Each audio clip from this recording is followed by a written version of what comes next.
berjalan lancar hingga selesai. Yang dipimpin oleh kelas, silakan. Baik, sebelum kita mulai pelajaran pada hari ini, hari ini kita berdoa dimulai. Bismillahirrahmanirrahim.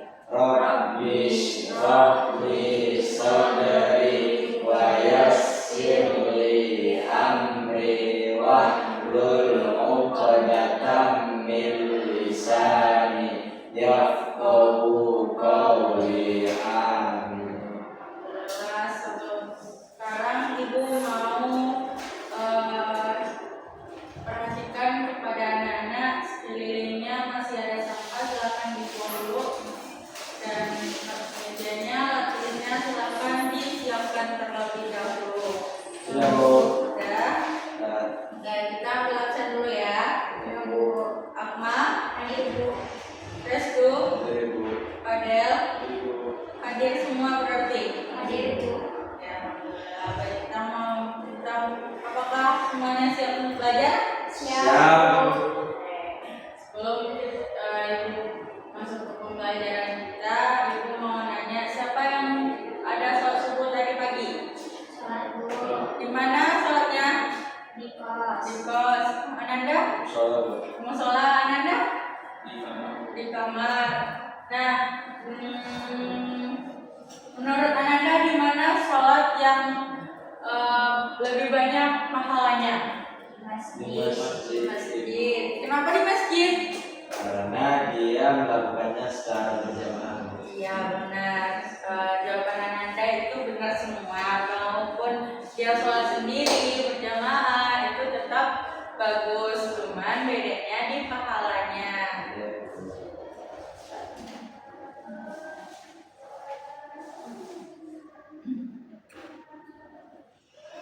Selanjutnya Ibu akan membacakan tujuan pembelajaran kita pada hari ini. Yang mana tujuan pembelajaran kita harus mengetahui pengertian sholat itu bagaimana, serta hukum dari sholat itu, sholat berjamaah itu sendiri, serta Ananda tahu bagaimana posisi shaf yang benar antara imam dan juga makmumnya, dan Ananda juga paham, bisa meneladani dan mengambil hikmah dari pembelajaran kita hari ini. Nah, siapa di antara Ananda yang terbiasa sholat berjamaah di masjid? Restu, Bu. Restu. Di mana Restu sholatnya? Masjid mana? Masjid Korea. Oh, Kuliah. Dari pas. Oh, dekat dari kos. Oke. Berarti pertahankan ya sholatnya di masjid tersebut. Untuk apalagi laki-laki itu sangat dianjurkan untuk sholat di masjid.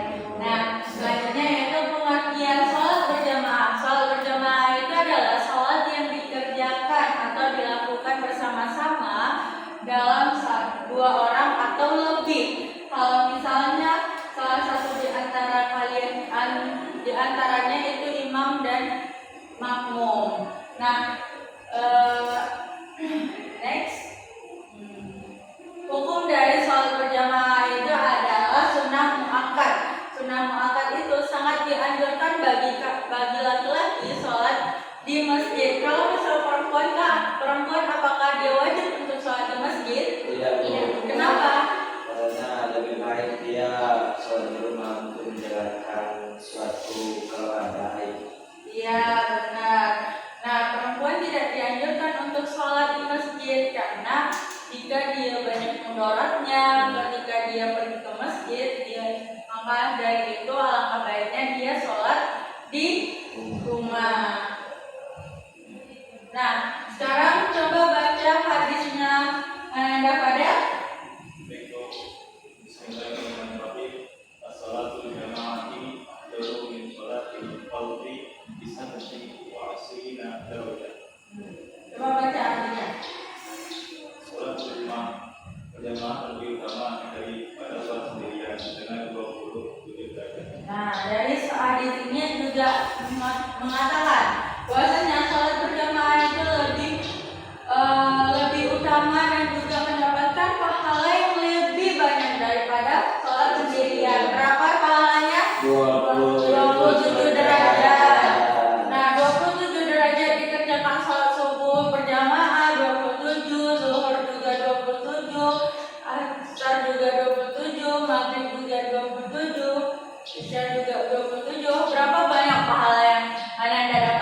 dalam satu hari. Belum banyak ya.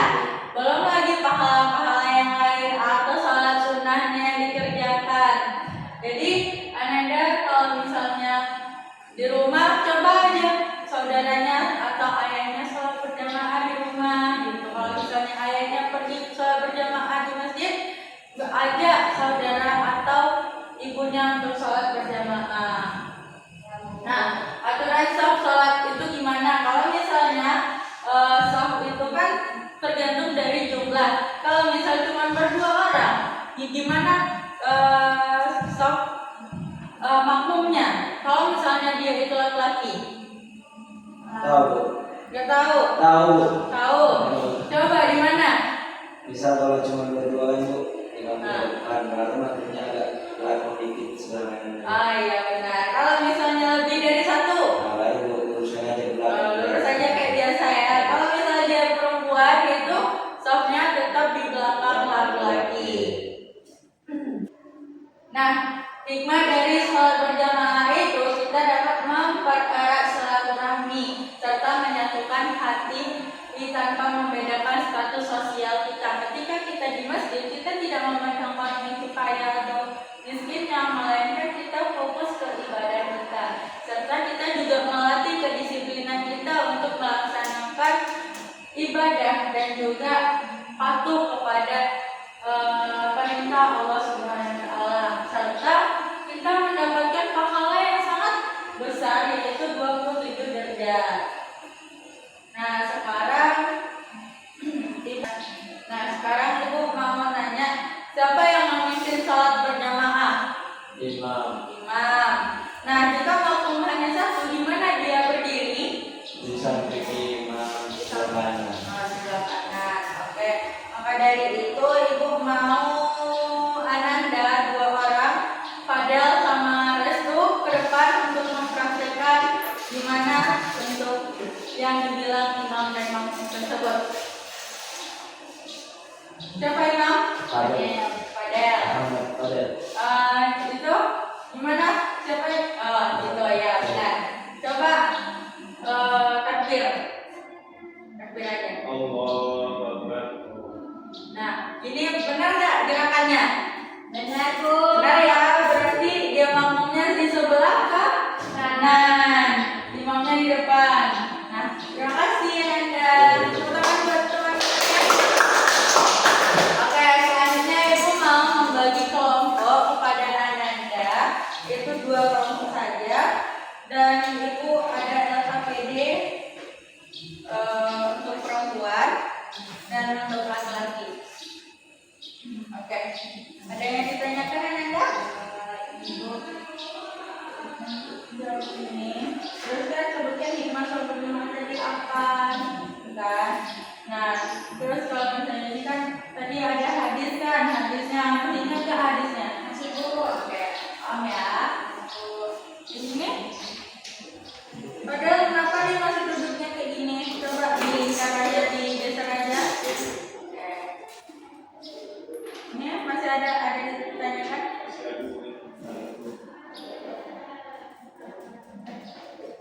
Oke.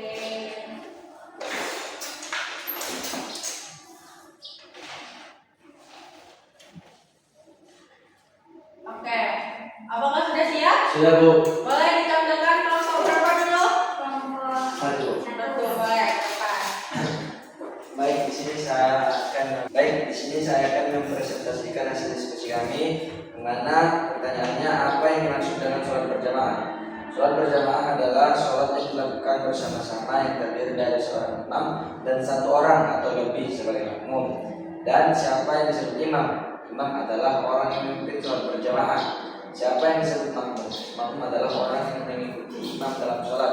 Sedangkan mengapa umat Islam dianjurkan sholat berjamaah? Karena sholat berjamaah memiliki pahala yang lebih besar dan mempererat persaudaraan sesama muslim. Sudah Bu? Oke, baik. Tepuk tangan kepada nomor 1. Korban apa ya? Sudah Bu. Baiklah teman-teman, saya dari kelompok 2 akan mempresentasikan hasil diskusi kami. Yang pertama, apa saja hikmah sholat berjamaah. Jadi hikmah sholat berjamaah itu yang pertama adalah mempererat persaudaraan.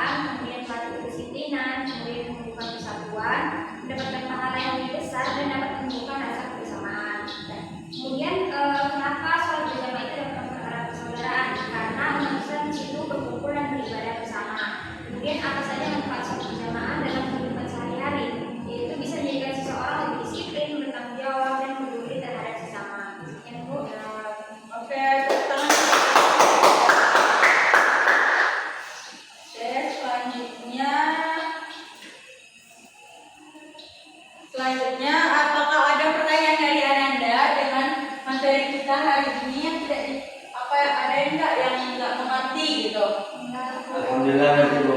Paham semuanya ya. Berarti ibu bisa deh. Kalau misalnya Ananda tidak mau bertanya, ibu yang bertanya. Bisa Bu. Boleh. Nah, setelah belajar pada hari ini, apa manfaat dari pembelajaran kita hari ini yang Ananda dapatkan? Banyak Bu. Ya. Nah, kalau sholat bersama itu sholat yang dilakukan bersama imam, dia akan mendapatkan pahala lebih tinggi 20 derajat dibandingkan sholat sendirian. Selain itu, sholat berjamaah mengajarkan disiplin persatuan serta kebersamaan yang solid. Iya benar. Bahasanya kalau berjamaah itu kita mendapatkan pahala yang lebih besar daripada pahala sendiri-sendiri. Dan juga kalau misalnya sholat berjamaah rasanya kurang cukup mendapatkan pahala atau kurang puas mendapatkan pahala, silakan Ananda cari pahala-pahala yang lainnya, misalnya sunuk atau ibadah-ibadah yang lain, kerjakan sholat sunnahnya, puasa dan lain sebagainya. Gitu ya, ngerti ya dengan sholat berjamaah itu bagaimana? Ngerti, Bu. Ngerti. Nah, selanjutnya ibu mau minggu depan kita akan belajar tentang sholat jamaah qasar. Nah, Anda harus belajar dan juga baca bukunya di rumah. Paham? Paham, Bu. Dan juga kerjakan soal di halaman 41. Ya Bu. Oke. Dengan itu ibu akhiri pembelajaran kita hari ini dengan bacaan hamdalah. Alhamdulillah.